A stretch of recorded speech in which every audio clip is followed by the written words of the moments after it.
Crystal, this is take two. The basic ingredients are going to be potatoes, white onion, garlic, eggs, and olive oil. For the potatoes, this happens to be 3 good size Yukon Gold potatoes. I like to cut them up by first cutting them into quarters, and then I cut them into about 3/16 inch slices. You need relatively thick slices of the potatoes, but relatively small pieces so that you can get them to cook evenly. The quantity of potatoes is basically whatever you need to essentially fill up your skillet that you're working with. I mean, it's not all the way to the top, but it's probably at least 80 or 90% full of potatoes. This is a whole white onion.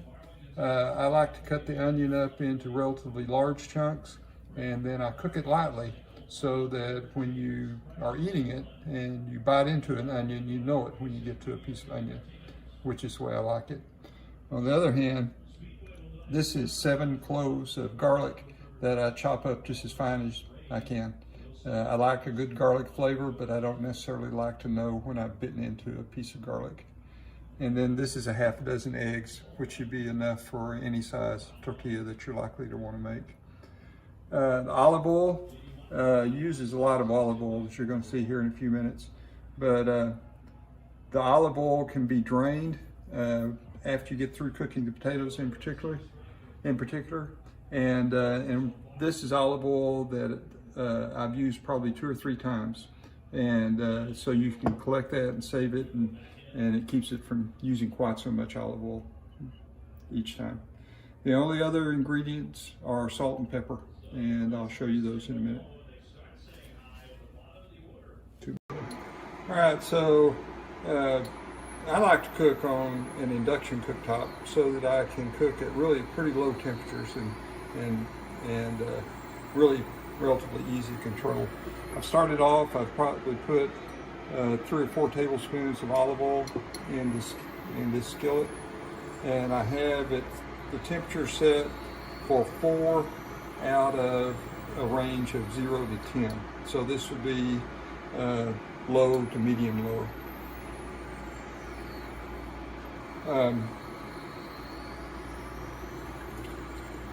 Put in all your onions. And then I'll season the onions with salt and pepper. I season with salt and pepper almost every stage along the way, so you have to be careful or you can easily end up with too much salt. But I add salt and pepper with every step. And I like a lot of pepper.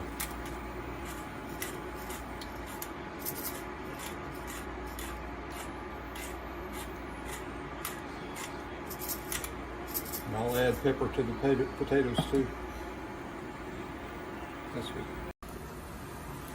I let the onions saute until they're just translucent, and then I add the garlic and let the combination cook for another 2 or 3, 4 minutes.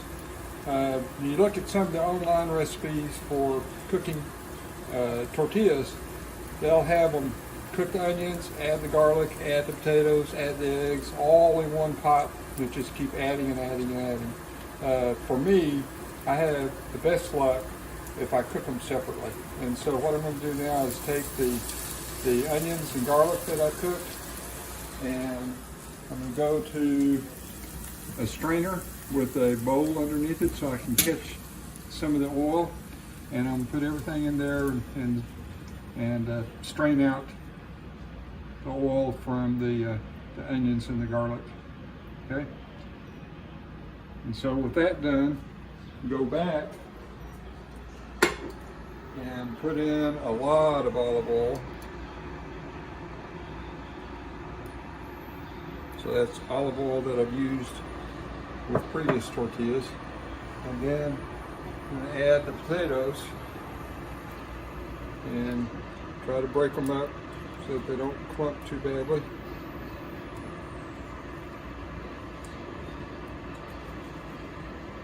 And you're pretty much going to fill the pan.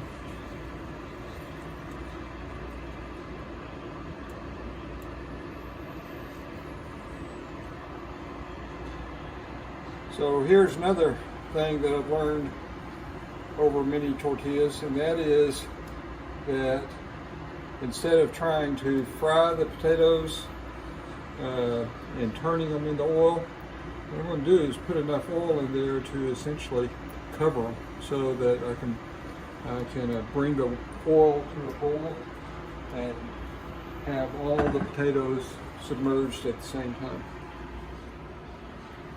So a lot more olive oil. So it's a lot of olive oil, but like I say, you can capture it and you can reuse it for other tortillas or for other purposes later on. But I'm just about going to submerge all the potatoes. I don't want to get so much in there that I'm concerned about overflowing the pan, but I want to get the potatoes pretty well covered. My temperature on my cooktop here is still at 4. I'm going to increase that up to 5 now because I want to bring this oil to a boil. And so that would be a medium heat.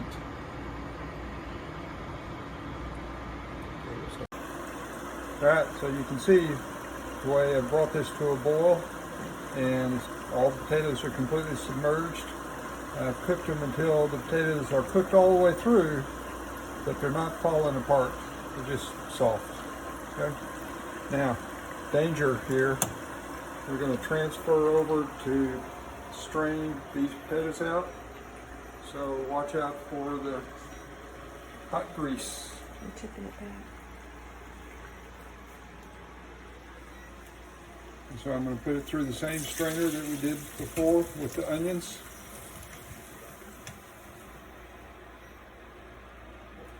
And strain out all the oil. Shake it out. Get as much of the oil out as you can, so all that oil can be reused the next time you make another tortilla. Okay, and in a large mixing bowl, I have the onions and garlic that we cooked before. Now I'm going to add the potatoes.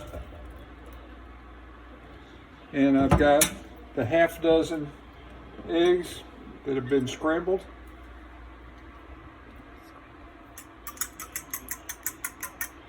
And I'm going to add the whole thing.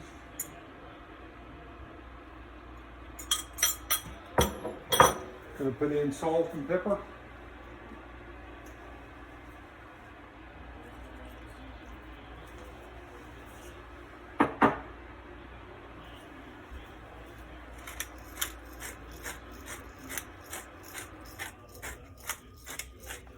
Good amount of pepper.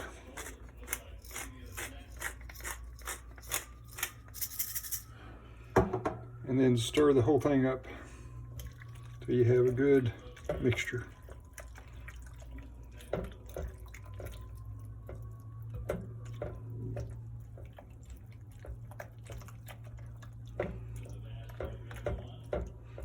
Okay, everything's all mixed up.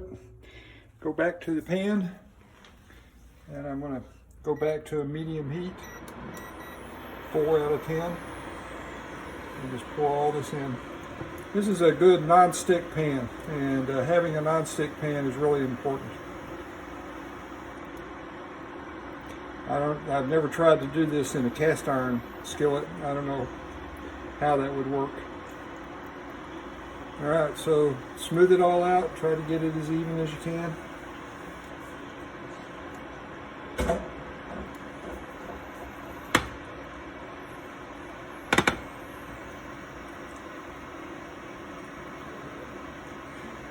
And then we're going to let it cook really pretty slow. You know, I've got it set on 4. I might even go down to 3.5 out of 10. But you want it to go slow because that's a thick mixture of potato and eggs that you're trying to cook there. And you want it to cook all the way through before the bottom really starts to brown too terribly much. And so it needs to cook, like I say, very slowly.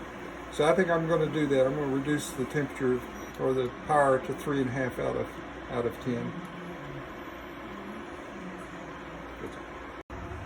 All right, Crystal, I've let it cook until I can separate it all the way around the edges.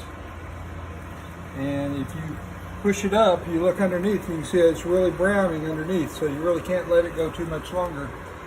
It's not fully cooked at the top, but it's firm all the way through. And so it's time to flip it. So this is where the drama happens. Take a plate, put it over, and then flip it. The last time I did that, it was on the cabinet. And so that's what it looks like after you flipped it. And that's actually, I've let it cook just a little bit too long, but that's all, it's going to be fine. And then you want to pour it back into, or slide it back into the pan. And you kind of have to push it to get it to fit back in there. But work it in. Make it no more mess than you have to, but get it all back into the pan. Doesn't look like it's going to be possible, but somehow it usually works out to some degree. Then after you get it in, tip in the sides. Gives it a nicer shape if you, like I say, if you just push in the sides like this. And then we're going to let it cook for several more minutes. Okay. All right, so it's cooked probably another 4 or 5 minutes on the other side. And now we're going to tip it out onto whatever you're serving from. So just slide it out.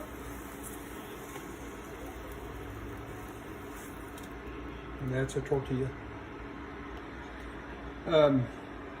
This pan is a good non-stick pan, but it has relatively steep sides. And if you have a pan that has more sloped edges, it actually makes everything a lot easier. But this works out fine.